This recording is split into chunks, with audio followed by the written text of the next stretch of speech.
ازيكم يا شباب، عاملين ايه؟ انا مصطفى منصور، طالب هنا في النمسا، وده الفلوج التالت. فالنهارده كنت حابب ان انا اتكلم عن ازاي تسافر النمسا من مصر عن طريق عقد العمل او عن طريق دراسة. فالنهارده هنتكلم عن طريق الدراسة. اول حاجة عشان تقدر تقدم على اي جامعة من جامعات في النمسا لازم يكون معاك المستوى التاني من اللغة الألمانية اللي هو مستوى الاتسفاي، ولازم تمتحن شهادة معتمدة، شهادة من OSD او من معهد جوتا. عشان تقدر تقدم على اي جامعة من جامعات النمسا لازم يكون معاك شهادة OSD او جوتا. فاول حاجة معايا يكون معانا شهادة OSD.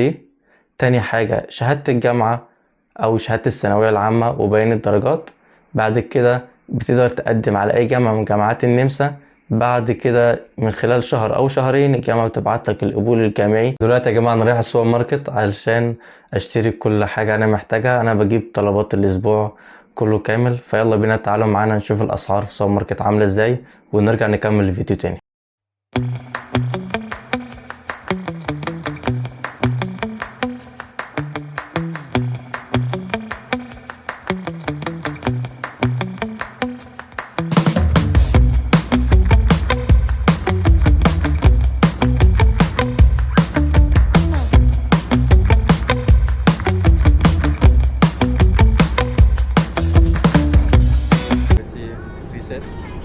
Hi, it's present again.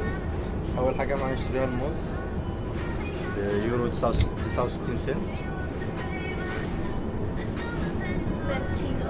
10 kilo. It's 1 kilo or more? Maybe more. More? But it's okay. No problem.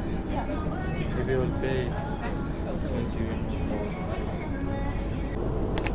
تاني حاجة اشتريناها يا جماعة زبادي يوناني، خدت 6.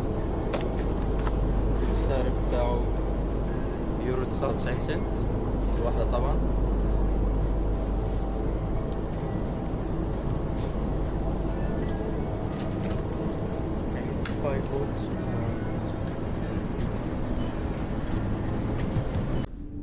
دلوقتي يا جماعة نشتري بيض، 15 بيضة عاملين 3 يورو 29 سنت.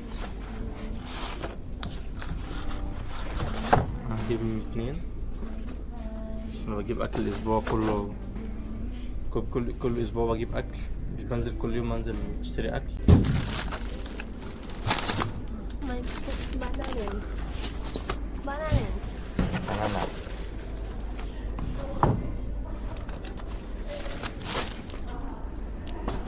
كده يا جماعة خلصنا الشوبينج ودفعنا 16 يورو 73 سنت. تعتبر دي الارخص سوبر ماركت لو انت عايش في اوروبا.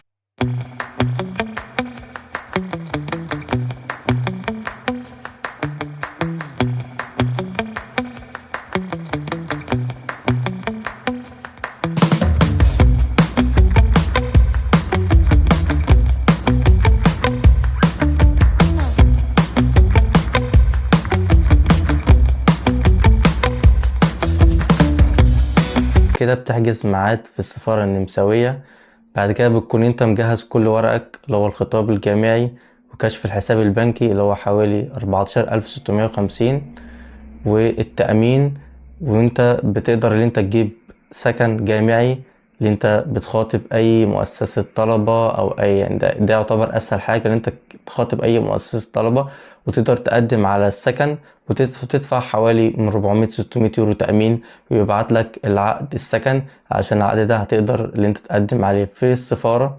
بعد كده تقدم كل الورق ده للسفارة. بعد كده بتنتظر رد البلدية على حسب المدينة اللي انت هتقدم عليها او المدينة اللي انت عايز تقعد فيها في النمسا. وبتنتظر خلال شهر 3 شهور. بعد كده يبعت لك الفيزا بتاعتك وكده تقدر تسافر النمسا بكل سهولة.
وكده يا جماعة وصلنا لآخر الفيديو.